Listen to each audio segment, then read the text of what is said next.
Belasan Bu, 15-an mungkin, saya nggak hafal Wah, pastinya. hebat masih bertahan. Dari berapa dari 15? Total kita teh 25 anak Bu. Enggak, maksudnya yang PTMT. Ya, 15 anak kalau dari Senin sampai Wow, Jumatnya. hebat, hebat, hebat. Ya Bu. Oke Bu. Nah jadi saya ini pengayaan ya Bu, poin pengayaan. Oh, Sebelumnya poin. perkenalkan, Berarti poin ulangan. enggak pengayaan Bu, poin tambahan. Tar dulu. Ini wajib apa enggak gitu aja dah. Ini enggak wajib. Ya. Nah, sebelumnya perkenalkan saya Gregorius Reza dari kelas 12 IPA 4 absen 10 bersama teman saya Stella Angelina kelas 12 4 absen 25 akan membahas tentang hukum Mendel. Jadi hukum pewarisan Mendel itu adalah hukum yang mengenai pewarisan sifat pada organisme yang dijabarkan oleh Gregor Johann Mendel dalam karyanya yaitu Percobaan mengenai persilangan tanaman. Nah, siapa sih Gregor Johann Mendel ini? Jadi Gregor Johann Mendel ini adalah seorang biarawan yang lahir di Henzerdorf, Beordrau, tanggal 22 Juli 1822, lalu meninggal di Brno tanggal 6 Januari 1884, dalam usia 61 tahun, kebangsaan Austria. Nah, Gregor Johann Mendel ini dijuluki sebagai bapak ilmu genetika karena menemukan hukum Mendel 1 dan hukum Mendel 2. Lalu, percobaan pada tanaman hibridasi. Jadi Gregor Johann Mendel ini melakukan percobaan menggunakan kacang ercis untuk mempelajari variasi tanaman. Yang melakukan percobaan ini di kebunnya di Biara. Antara tahun 1856 dan 1863, Gregor Mendel membudidayakan dan menguji kurang lebih 29.000 kacang ercis atau yang nama latinnya Pisum sativum. Hasilnya menunjukkan 1 dari 4 tanaman memiliki alel resesif, 2 dari 4 tanaman hibrida, dan 1 dari 4 tanaman dominan. Nah, bunyi hukum Mendel 1 adalah setiap gen di dalam alel akan berpisah atau bersegregasi secara bebas pada saat pembentukan gamet. Nah, hukum ini mencakup 3 pokok. Yang pertama, gen memiliki bentuk-bentuk alternatif yang mengatur variasi pada karakter turunannya. Ini adalah konsep mengenai 2 macam alel. Alel resesif yang tidak selalu tampak dari luar, lalu dinyatakan dengan huruf kecil, misalnya R kecil, kalau digambar sebelah kanan. Lalu alel dominan yang tampak dari luar dinyatakannya dengan huruf besar, misalnya R besar, kalau digambar itu di sebelah kiri.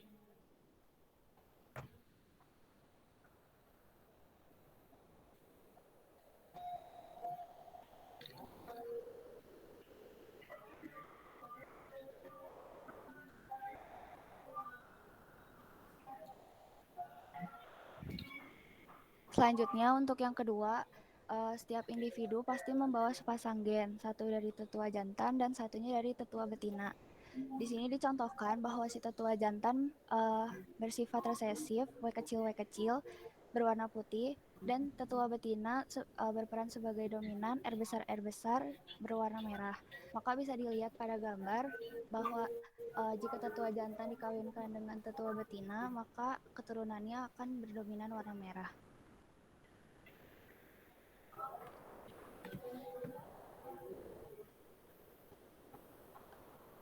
Selanjutnya yang nomor 3, jika sepasang gen merupakan 2 alel dominan akan selalu terekspresikan tampak secara visual dari luar, sedangkan alel resesif tidak selalu terekspresikan, tetapi akan diwariskan pada gamet yang dibentuk pada turunannya. Contohnya, contohnya terdapat pada gambar di sebelah kanan. Ada kucing putih, background pink, yang gametnya S besar, B kecil dikawinkan dengan kucing coklat, background biru, S kecil, B besar. Maka jika dikawinkan akan menghasilkan anak bergamet S kecil, B kecil. Untuk F2-nya, jika pada suatu gamet yang dominan adalah S besar, maka yang dihasilkan adalah kucing putih. Dan kebalikannya, jika satu gamet yang dominannya adalah huruf B besar, maka kan adalah kucing warna coklat background biru. Selanjutnya ada prinsip hasil percobaan Mendel. Terdapat dua. Yang pertama, sifat yang muncul pada F1 disebut sebagai sifat dominan atau menang, sedangkan yang tidak muncul disebut sifat resesif. Yang kedua, banyaknya individu yang muncul pada F2 antara yang dominan dan resesif memiliki perbandingan rata 3:1. Dalam persilangan juga terdapat berbagai macam istilah. Yang pertama ada parental yang artinya induk atau orang tua, ada artinya sel kelamin, ada filial yang artinya keturunan atau anakan, ada genotip yang artinya sifat atau oleh gen, fenotip yang artinya sifat yang tampak di luar. Selanjutnya masuk ke persilangan monohibrid. Persilangan monohibrid terdiri jenis. Ada persilangan dominan dan persilangan intermediate.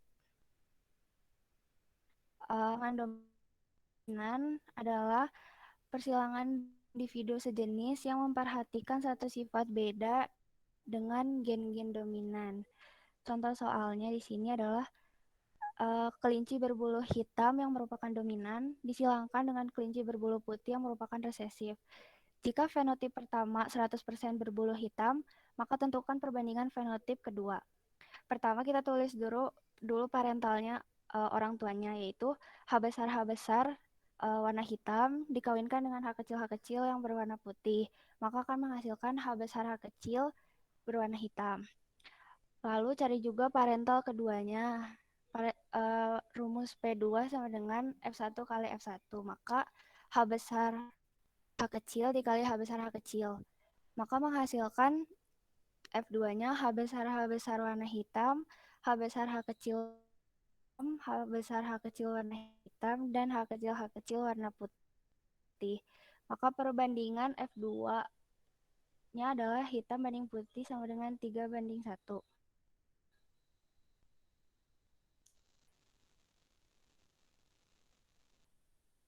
Selanjutnya ada persilangan intermediate. Persilangan intermediate adalah persilangan dengan sifat yang sama kuat, sehingga hasil keturunannya mempunyai sifat di antara keduanya. Contohnya, kelinci berbulu hitam yang merupakan dominan disilangkan dengan kelinci berbulu putih yang merupakan resesif. Jika fenotip pertama 100% berbulu coklat, maka tentukan perbandingan fenotip kedua. Maka ditulis dulu P1-nya sama dengan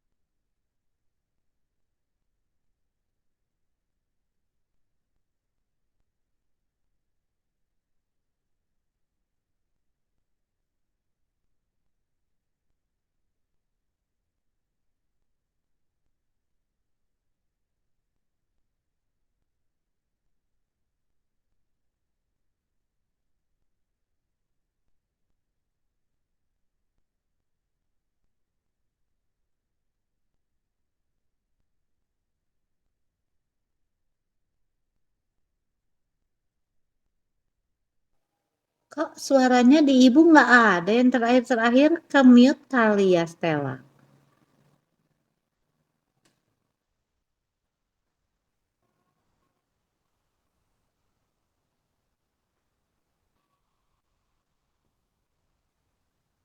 Kayaknya itu setengah persilangan. Oke,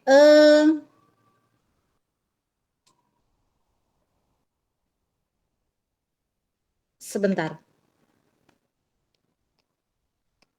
Saat kemarin-kemarin, apakah saya sudah menerangkan pada Anda tentang bedanya intermediate sama dominan resesif kan? Sudah nggih? Sudah betul? Belum Bu, Sekarang terakhir yang kita presentasi meiosis.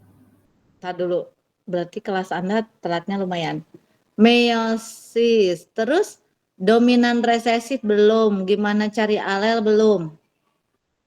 Pokoknya belum masuk bab 5 we. Belum, Bu. Oke. Iya Bu, terakhir ulangan bab 4. Tapi sebelumnya cuma yang pertanyaan-pertanyaan dari Della sama Edward yang berhubungan Bu. dengan meiosis sama itu kan? Oke. Iya Bu. Sekarang Stella tolong share screen lagi yang judulnya dominan resesif.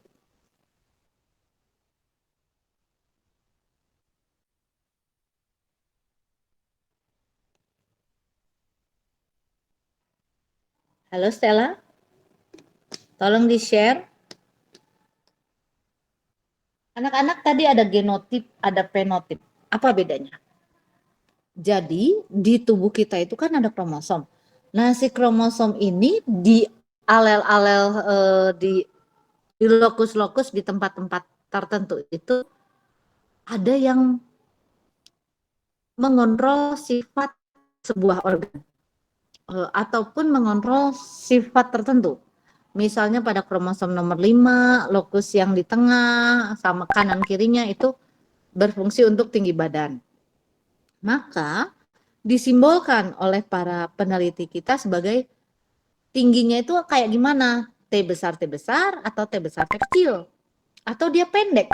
T kecil. Stella atau siapapun itu yang tadi share. Kayaknya tadi saya udah minta 2 kali ya. Share Bagi pada link. PowerPoint. Ini sama saya mau di share screen Bu, saya coba lagi buka filenya. Oke. Nah jadi kalau pendek itu T kecil, kalau tinggi itu T besar. Perpaduan di antara itu T besar T kecil tapi tetap dikatakan tinggi. Kenapa? Sebab hukumnya dominan resesif. Dominan itu kuat, resesif itu lemah. Jadi kalau kuat lawan lemah, T besar lawan T kecil tetap menang yang T besar. Ya. Itu hukumnya kalau dominan resesif. Tetapi di kromosom kita, di gen-gen kita nggak ada tuh tulisannya tinggi, T besar, atau di kromosom kita tulisannya T besar. Nggak ada. Adanya adalah urutan basa nitrogen seperti yang kalian lihat atau pelajari pada saat bab 3. Ya adanya urutannya gitu. AA, GU, C, dan sebagainya. Tetapi apabila si asam amino tersebut diurutkan menjadi sebuah protein, maka dia akan menjadi protein peninggi tubuh gitu. Tetapi kalau misalnya secara gennya cetakannya nggak ada protein itu yang nggak akan terlalu tinggi, standar-standar saja. Jelas. Jadi nggak ada di si gennya itu tulisannya T besar, T kecil, nggak ada. Itu hanya simbolisasi. Jelas ya? Nah, nanti ada yang namanya monohibrid, mono satu, hibrid perkawinan. Jadi perkawinan satu sifat beda. Tinggi badan itu satu sifat beda yang dilambangkan oleh 2 jenis huruf. Kebayang? Satu sifat beda yang disimbolkan oleh 2 jenis huruf.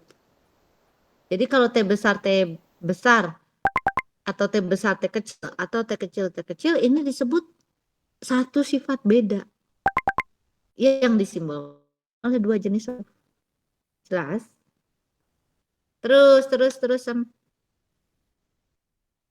Kasihan sekali ya kalau ngasih pin, jangan di orangnya kek, jangan di jidatnya, jangan itu sakit dia ketusuk. Kalau kalau genotif seperti itu, sifat yang disimbolkan yang ada di dalam gen. Kalau fenotip, kalau T besar ya jadi kelihatan fenotipnya dia tinggi. Simbol genotifnya T besar. Kebayang? Kalau fenotip tuh yang fenomena yang terlihat oleh mata, fenomena yang terlihat oleh mata kita itu namanya fenotip. Sedangkan simbolisasi sifat-sifat yang terdapat di dalam gen itu namanya genotip. Lagi, bukan yang ini. Nah, yang ini. Anda perbesar sendiri ya. Ini ada alel dominan, ada alel resesif. Ini contohnya. Contohnya adalah sebuah dia kelinci ya.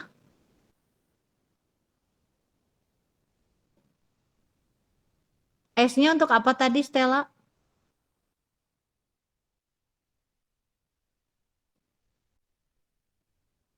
Stella.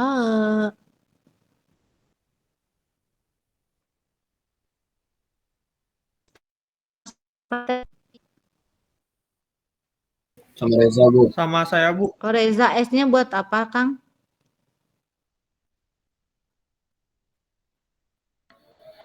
S-nya tuh dia buat tunjukin si ininya, Bu. Si tandanya itu. Ya, sifat apa? Maksudnya S itu kalau dilihat kan di sini berarti S sama B ya. Iya, Bu. B-nya itu kayaknya dia jadi putih. B-nya tuh ukuran, Bu. S-nya warna. Enggak, Bu. Oh, big sama warnanya S-nya apa ya ini ya? Warnanya warna apa yang dari S? Oke. Coba yang next. Ini langsung empat ini bisi andanya jadi liar. Coba yang berikutnya sama.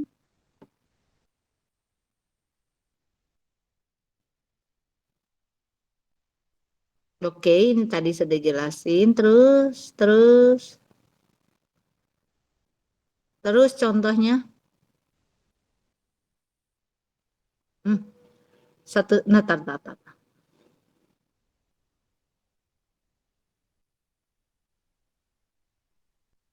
Maaf, Bu, yang slide ini tuh ada yang salah, itu yang di contohnya itu ke format jadi caps lock semua. Tapi tadi saya presentasiin baru dibenerin. Jadi yang dikirim ke saya masih salah. Soalnya ke format itu, Bu. Reza bisa share screen nggak? Terutama untuk yang ini. Oke, Bu. Persilangan intermediate-nya atau coba mundurkan. Kenapa nggak dari tadi? Atau Reza share screen? Ampun deh. Tadi wifi saya tiba-tiba putus, Bu, di laptopnya. Oh. Tiba-tiba jadi ke DC gitu. Oke, saya akan memutar kamera saya dan Anda bisa lihat kertas saya sambil nunggu share screen dari Reza ya.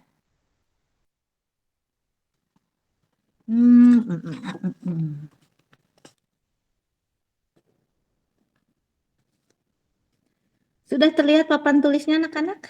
Dipin ya, monggo dipin. Nah, coba lihat. Ada persilangan hitam sama putih. Oke. Nah, ini sayangnya tidak diperkenalkan diagram papan caturnya dari kalian. Harusnya diperkenalkan diagram papan caturnya. Jadi, terutama di P2.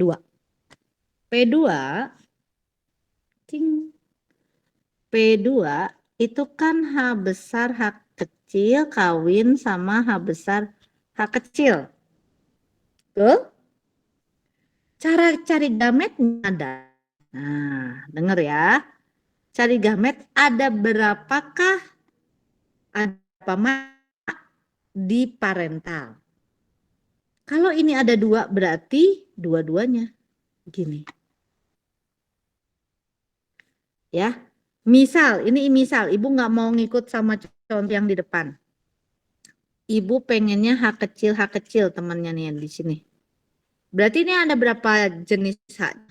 Cuma 1. 1, Bu. Berarti, filial itu keturunan ya.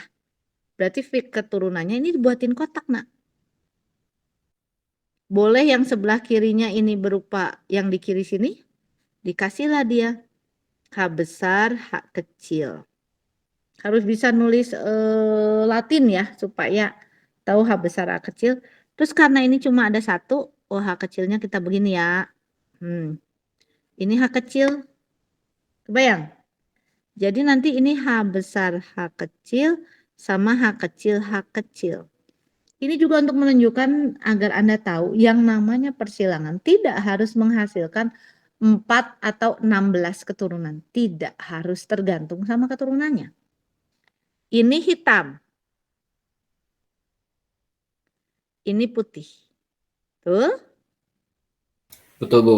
Nah, sekarang kalau dikawinkan, ya. Dengan soal yang di depan yang di-share screen-kan oleh Reza.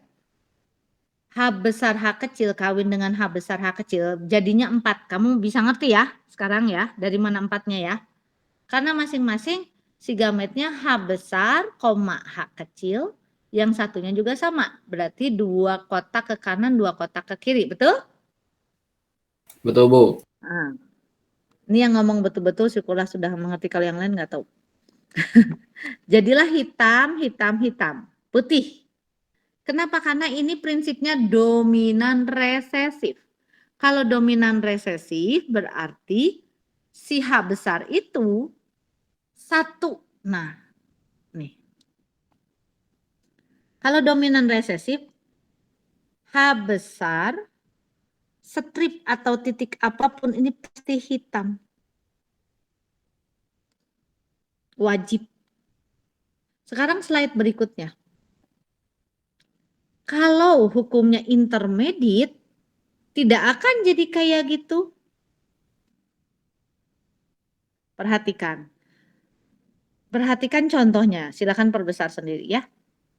Ketika parental 2, di mana F1 dikawinkan dengan sesamanya. F1 itu berarti keturunan ke-1 dikawinkan sama sesamanya. Akan terjadi seperti itu, H besar, H besar. Nah, akhirnya ada H besar, H besar, H besar, H kecil. Kenapa jadi coklat? Karena harusnya kalau hitam sama putih, intermediate atau sama kuat jadinya abu-abu ya. Ini kelinci agak aneh kayaknya nih. Apa ini teh kelinci atau apa ini? Karena ya kelincinya agak aneh betul. Karena dia itu kalau H besar sama H kecil bukannya jadi abu-abu, jadi coklat. Wow, ini hukum yang agak baru sedikit ya. Ya udah kalau memang kelinci jenisnya gitu mau digimanain lagi.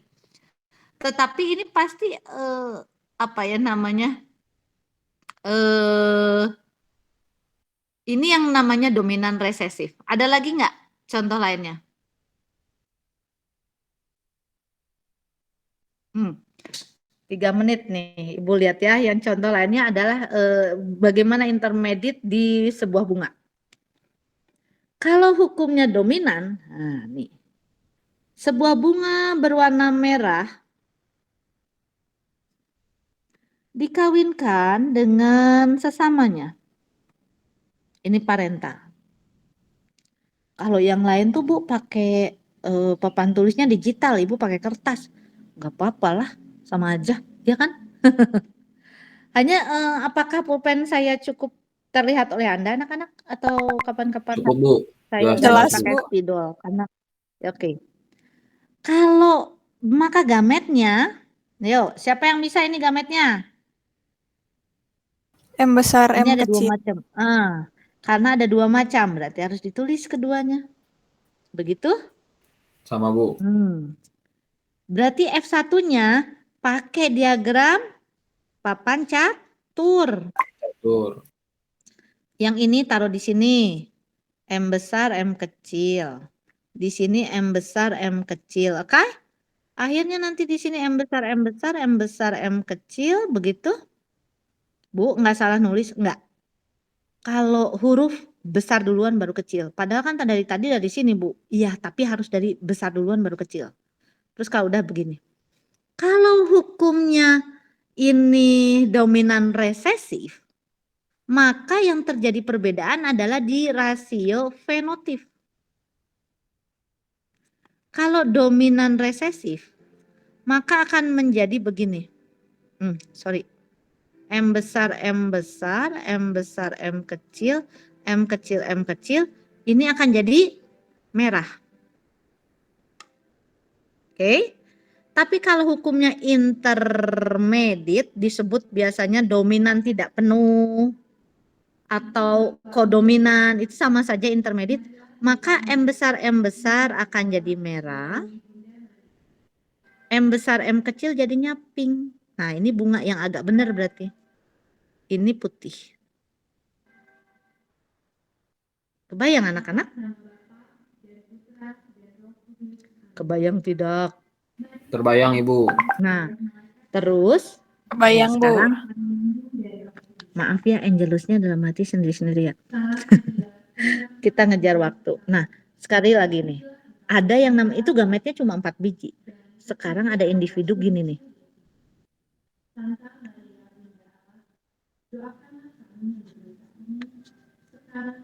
Wah, gametnya berapa? Gampang. Ini berapa macam? 1 macam. Ini berapa macam? 2. Ini berapa macam? 1. Ini berapa macam? 2. Dikaliin. Akan terbentuk 4 gamet. Ngerti? Terus pembuktian gametnya akan 4. Nah, dari 1 titik, A-nya 1 macam, maka garisnya cuma 1. Seret. Garisnya cuma 1.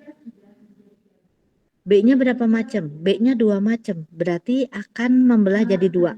B besar, B kecil. C-nya berapa macam? 1 macam, lurus. Kalau 1 macam tidak bercabang. C besar. D-nya berapa macam? D-nya 2 macam, berarti akan bercabang 2. D besar, D besar, D kecil. Yang ini juga jadi D besar, D kecil. 4 macam kan? A besar, B besar, C besar, D besar. Betul? A besar, B besar, C besar, D kecil. Ini jadi 4 macam gamet ini. 1, 2, 3, 4. Jelas sampai sini anak-anak? Boleh di screenshot, Jelas, tapi Bu. sebetulnya sudah ibu share di WA inti, tetapi mungkin tidak mengerti apa maksudnya. Oke? Jadi nanti kalau ada sebuah individu memiliki genotip sampai 10 macam, kamu bisa nyarinya. Gampang kok. Kai. Makanya sama. Terus Bu, kalau misalnya terpaut, ada pautan A terpaut C atau A terpaut B, maka kalau A terpaut B jadinya begini. 1 titik, karena B-nya ada 2, berarti A terpaut B-nya ada 2 ya, jadi 1 titik bagi 2. Jelek. Ting. Mana? Oh, tetap di sini aja. A terpaut B, 1 titik jadi 2. Karena si A-nya ada A besar, B-nya ada 2 macam. Ini namanya A terpaut B. Kenapa maksudnya terpaut? Kadang-kadang ada yang gagal berpisah. Yang lainnya gimana? Ya sama. C-nya berapa macam? D-nya berapa macam? D besar, D kecil, D besar, D kecil. Kebayang? Hasilnya beda kalau ada pautan. Ya? Walaupun kokotretan silakan di screenshot. Nanti kamu buat yang benarnya. Terus silakan yang grup inti di-share, teman-temannya ada apa namanya? Ada yang dibagikan kemarin, ada foto yang screenshotan yang dibagikan, ada juga PPT yang dibagikan karena berkaitan dengan ini. Dan tidak banyak saya temukan di beberapa kelas. Nggak tahu kalau di kelas ini ada nggak atau nggak ya. Oke? Jelas? Nanti kita lanjutkan lagi ke hukum Mendel 2, tapi biasanya ada test cross dan bla bla bla. Oke? Thank you. Kenapa nggak dari dulu ya saya pakai kertas ya? Iya, saya kalau pas lagi ngelesin mahasiswa calon kedokteran